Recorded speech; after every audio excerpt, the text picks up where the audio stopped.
உணர்கின்ற ஒன்று. ஆத்மாவை ஆத்மாவினால்தான் உணர முடியும் என்றும் வேதாந்தம் கூறுகிறது.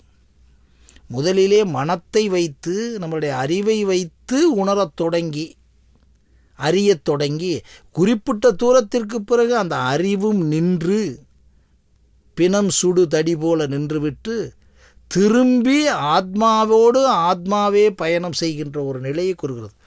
இது எக்ஸ்ட்ரீமல். அப்படி சிந்திப்பதற்கு மனிதன் தயாராகவில்லை, நேரமில்லை, சூழலில்லை. என்னுடைய குடும்பத்தை கவனிப்பேனா, என்னுடைய மனைவியை கவனிப்பேனா, என் குழந்தைகளை கவனிப்பேனா, என் பையன்களுக்கு நான் படிப்பதற்கு வழி செய்வதற்கு கவனிப்பேனா? நீங்கள் என்ன ஆன்மாவை பற்றி இவ்வளவு அழகாக சொல்லுவதாக சொல்லுகிறீர்களே, இதற்கு எனக்கு நேரமில்லையா? அதைத்தானே வேதாந்தம் கூறுகிறது. இதை சொல்பவனும் அபூர்வம், கேட்பவனும் அபூர்வம், கேட்கின்ற ஒருவன் உணர்வதும் அபூர்வம், உணர்ந்த பிறகு தொடர்ந்து அதில் இருப்பதும் அபூர்வம். அதனால தான் பல கோடிகளில் ஒரு ரமணரை, ஒரு விவேகானந்தரை, ஒரு ராமகிருஷ்ண பரமஹம்சரை, ஒருவரைத்தான் பார்க்க முடியும். பல கோடி, அநேகங்கோடி ஜென்மத்தால் ஒருவர் வருகிறார் என்பதுதான் வேதாந்தம் கூறுகிறது.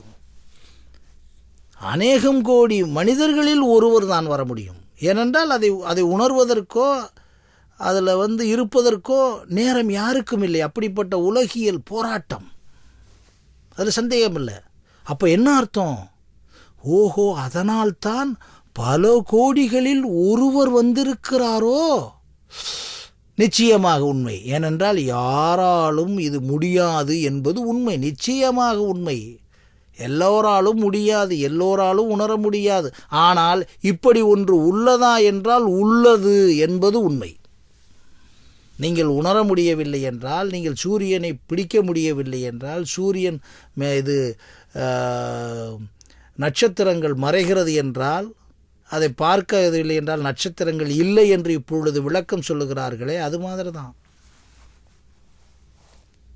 வேதாந்தம் கூறிய இதில் ஆன்மா இல்லை என்றும் ஆன்மா இருக்கிறது என்றும் சமணர்களும் வாதிட்டிருக்கிறார்கள், பௌத்தர்களும் வாதிட்டு கொண்டிருக்கிறார்கள். அங்கே இதுக்கு நமக்குள்ள வரலை. ஆனால் ஒரே விஷயம் தீர்க்கமாக இருக்க வேண்டும். ஆன்மா என்பது உடல் அல்ல, அறிவல்ல, மனம் அல்ல, உயிர் அல்ல.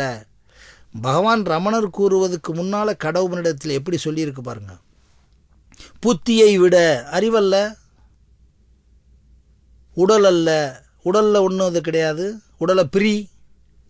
So everything confined. அப்போ இதை உணர்வதற்கு யாருமே இல்லை.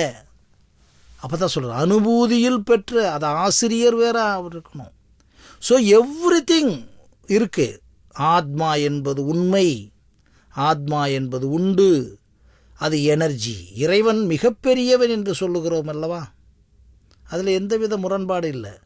எனர்ஜி மிகப்பெரியது என்று விஞ்ஞானம் கூறுகிறது, அவ்வளவுதான். இறைவனுக்கு பதிலாக அப்படியே சக்தியின் வடிவானவன் சொல்கிறாங்க இல்லையா. அதனால் யாராச்சும் ஒருத்தங்க சொன்னால் அதுக்கு நமக்கு எந்த முரண்பாடு வேண்டாம். இறை என்ற ஒரு சக்தியை இறைவன் என்று கூறுகிறார்கள். சக்தி என்பதை அவ்வளவுதான். உணர முடியாது என்று கூறுகிறார்கள். நிச்சயமாக எல்லோராலும் உணர முடியாது. உணர்ந்ததாக இருந்தால் இன்னைக்கு எல்லாரும் ஆன்மாவை உணர்ந்தவர்கள் என்று வரிசை போட்டுருவாங்க. இன்றைக்கி நினச்சி பார்க்குறேன், எதுக்கெல்லாம் டூப்ளிகேட் வருகிறதே. ஆன்மாவை உணர்ந்தவர்களுக்கு டூப்ளிகேட் எத்தனை பேர் இருக்காங்க? ரமணருக்கு பிறகு எத்தனை ரமணரை வந்திருக்கிறார், விவேகானந்தருக்கு பிறகு எத்தனை. இதில் புரட்சியெல்லாம் இல்லை. சிந்திச்சு பாருங்கள். முடியாது. ஏன் முடியாது? முடியாது. முடியுமா? முடியும். ஏன் முடியும்?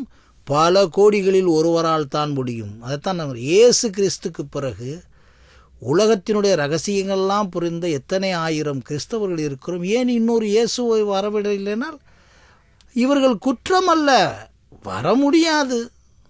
அஸ்பர் நிகழ்வுகள் உலகியலுக்கு பிறகு அவ்வளவுதான். ஆனால் வந்தவர்கள் உண்டா? நமக்கு முன்னே வாழ்ந்தவர்கள் உண்டு, வந்தவர்கள் உண்டு, அதிலே வாழ்ந்தவர்கள் உண்டு. அந்த வாழும் நிலையை உணர்ந்தால் ஆன்மா என்பது நிரந்தரமான ஒன்று என்று இந்த இலக்கணங்களுக்குள் நாம் சென்றால், ஆன்மாவை பற்றி உணர முயற்சி செய்பவர்கள், சிந்திக்க நினைப்பவர்கள், அல்லது அப்படியெல்லாம் ஒன்று இருக்கின்ற உணர்பவர்களுக்கு இந்த வேதாந்தமும் விஞ்ஞானமும் உங்களுக்கு மிகப்பெரிய அளவில் பயன்படும் என்று கருதி மறுபடியும் வேதாந்தத்தையும் விஞ்ஞானத்தையும் பற்றி உங்களுக்கு நான் அலசி என்னால் முடிந்த ஆய்வுகளை சமர்ப்பிக்க இருக்கின்றேன். நன்றி, வணக்கம்.